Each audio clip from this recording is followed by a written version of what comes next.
మన తాతలు, ముత్తాతలు ఎన్ని సంవత్సరాలు బతికారనేది మనం గొప్పగా చెప్పుకుంటుంటాం. 100 అని, ఇంకా పైన అని. ఎందుకు బతికారు అన్ని రోజులు? ఎందుకు అన్ని రోజులు గట్టిగా ఉన్నారు వాళ్ళు అనంటే, ప్రకృతి వల్ల.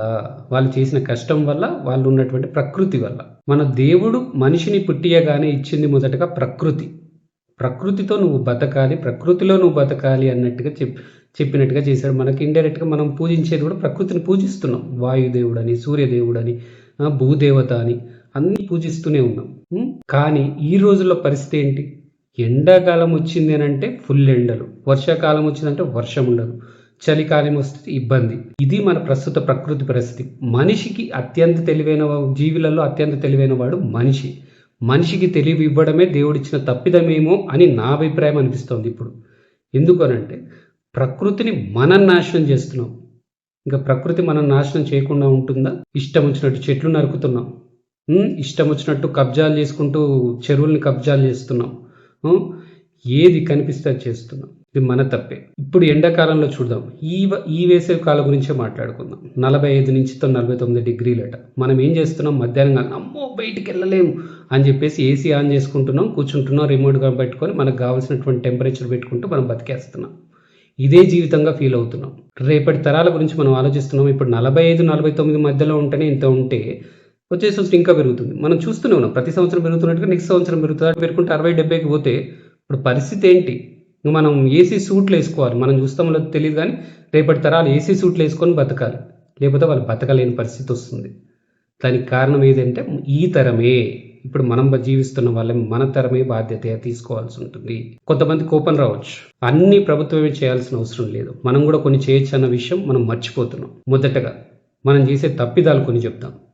ఊర్లో భూమి ఉంటే అమ్మేసుకుంటాం, వచ్చి ఇక్కడ చిన్న ఇల్లు, ఒక చిన్న అపార్ట్మెంట్ కట్టుకుంటూ ఇక్కడ చిన్న జాబ్ చేసుకుంటూ బతికేస్తున్నాం. ఎందుకయ్యా అంటే, అరే మాకు కొన్ని వస్తున్నాయి కదా, 10-20 వేలు 30,000 వస్తున్నాయి కదా, మాకు సరిపోద్దులే, మా కుటుంబం సరిపోద్దులే, మన అమ్మ నాన్న కూడా అక్కడ వద్దు నాన్న, అక్కడ ఏం చేస్తావు, వ్యవసాయం భూమి ఎందుకు, ఇక్కడ వచ్చి కూర్చుందాం, చిన్న నవ్వుకుంటాం. ఇక్కడికి ఎదురుతాయి ఇటు పక్కన సౌండ్ అటు పక్కన సౌండ్లు, కింద కదలలేము, ఇటు పిగలలేము, గాలి కూడా సరిగ్గా పీల్చుకోలేము.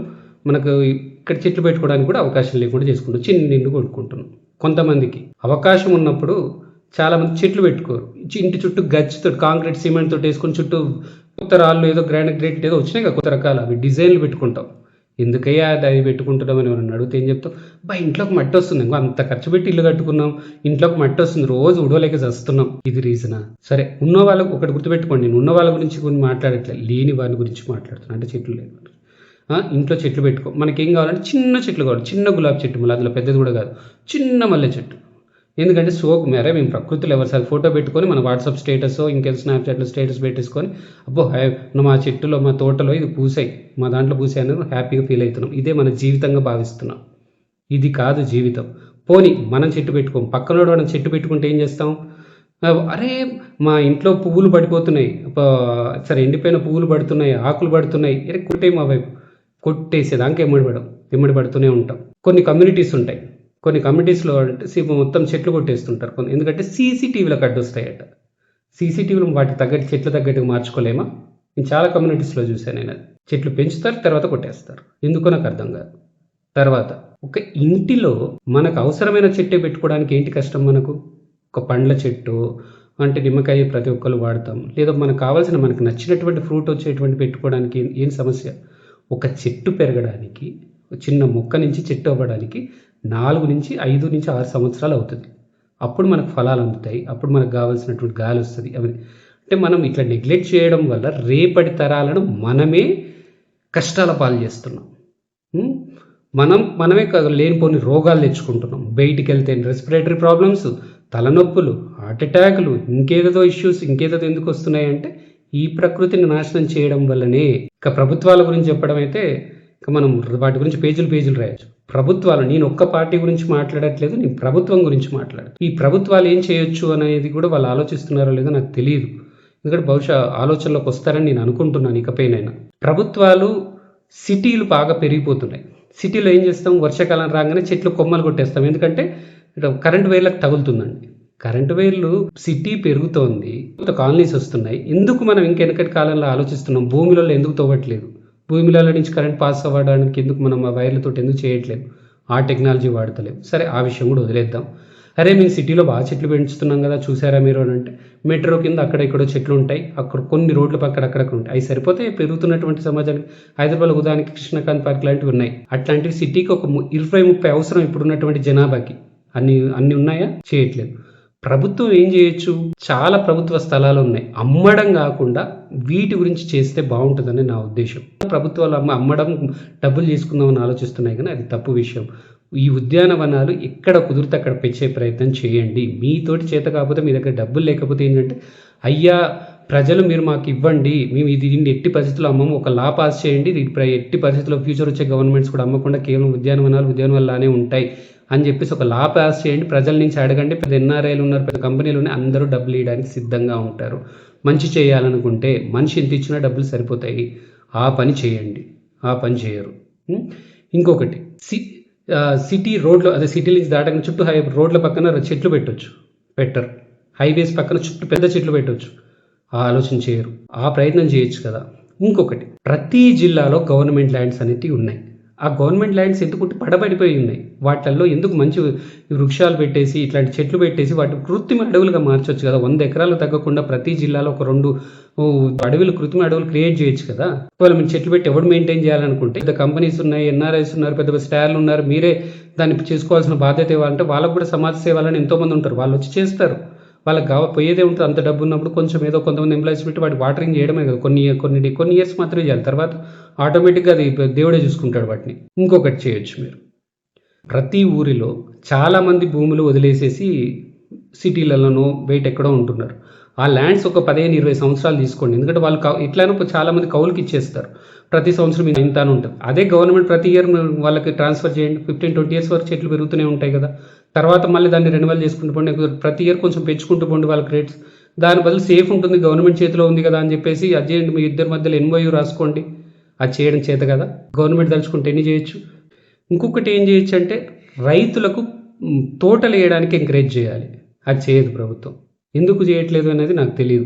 సరే, తోటలు వేయాలంటే పాపం రైతుల బాధలు ఏంటంటే, అక్కడ కోతులు వచ్చి తీసేస్తున్నాయి, కోతులు వచ్చి పీకేస్తున్నాయి. వాటికి ఒక సొల్యూషన్ చూపెట్టండి. ప్రతి చెట్టుకి ఇంత ఇస్తాను, డైరెక్ట్ బెనిఫిట్ ఇచ్చేయండి రైతులకు. తోటలు పెంచడం ఎంకరేజ్ చేయండి. తోటల మధ్యలో అంటే ప్రతి చెట్టు మధ్యలో అంతర్ పంట వేయచ్చు, అది కూడా ఎంకరేజ్మెంట్ మీరే ఇవ్వండి. ప్రతి దానికి ఇంత డైరెక్ట్ బెనిఫిట్ ట్రాన్స్ఫర్ కొట్టేసేయండి. రైతులు ఎందుకు చేయరు అప్పుడు?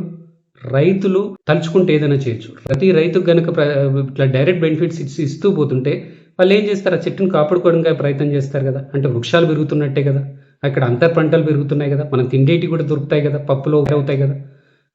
ఇలాంటివి ఎందుకు చేయట్లేదు గవర్నమెంట్ అనేది నా క్వశ్చన్. ప్రతి ఇంటికి ట్యాక్స్లు వసూలు చేస్తున్నాం కదా, ప్రతి ఇంట్లో చెట్టు ఉందా లేదా అని గమనిస్తున్నాయా గవర్నమెంట్స్ అనేది నాకు డౌటే. అంటే ఎన్ని ఫ్లోర్స్ ఉన్నాయి, దానికి ఇంత పర్మిషన్ అని మనం చూస్తున్నాం, కానీ ఇంటికి చెట్టు మరి ఇంకుడు గుంట అనేది ఉందా లేదా అని మనం ప్రభుత్వం గమనిస్తుందా లేదా అనేది నాకు సందేహమే. బహుశా రూల్ ఉండుండొచ్చు, బట్ అది పాలసీ ఉందో లేదో నాకు తెలియదు.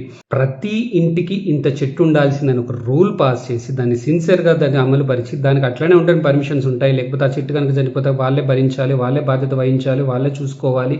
ఆ ఇంట్లో ఉన్న చెట్టు ఒకవేళ చచ్చిపోతే మళ్ళీ పెట్టుకోవాలి అనేది ఒక రూల్ పాస్ చేసి, ప్రతి ట్యాక్స్ వాళ్ళకి బెనిఫిట్స్ ఇస్తూ కూడా, అంటే ఇన్ని చెట్లు ఉంటే ఇంత ట్యాక్స్ బెనిఫిట్స్ ఇస్తూ పోతే ఏమవుతుంది? ఎన్నో బెనిఫిట్స్ ఇస్తున్నాం మనం, ఎన్నో పథకాలు పెడుతున్నాం. ఇది కూడా ఒక పథకం పెట్టడం వల్ల లాభమే కదా. ఉద్యానవనాలు కొంచెం ప్లేస్ తగ్గుతుంది కదా, ప్రతి ఇంట్లో అవకాశం ఉంది కదా. అలాంటి రూల్ పాస్ చేయాల్సిన బాధ్యత కూడా గవర్నమెంట్దే.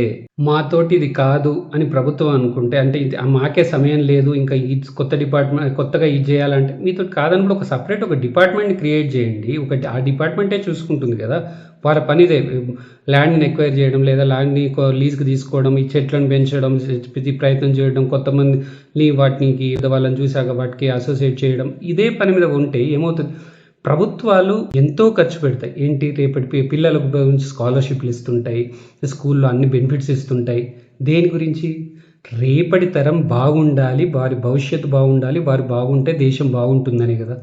రేపటి పిల్లలు బాగుండాలంటే వాళ్ళకి ఆరోగ్యంగా ఉండాలి కదా. అంటే ఇది ఇంపార్టెంటే కదా. ఇది కూడా చేయాల్సిందే అని నేను అనుకుంటున్నాను. ప్రకృతిని కాపాడితే రేపటి తరాలు కూడా బాగుంటాయి. దానివల్ల మనం బాగుంటాం, హాస్పిటల్ ఖర్చులు తగ్గుతాయి. మీరు హాస్పిటల్కి ఎన్నో బెనిఫిట్స్ ఇస్తున్నారు, అది కూడా తగ్గుతుంది. అదొకసారి ఆలోచించుకోవాలి ప్రభుత్వాలు. ఒక సామాన్యుడిగా నాకే ఇన్ని ఆలోచనలు ఉంటే మీ దగ్గర ఉన్నటువంటి ఐఏఎస్ లైఫ్ పెద్ద ఆఫీసర్స్ ఎంతోమంది ఉన్నారు.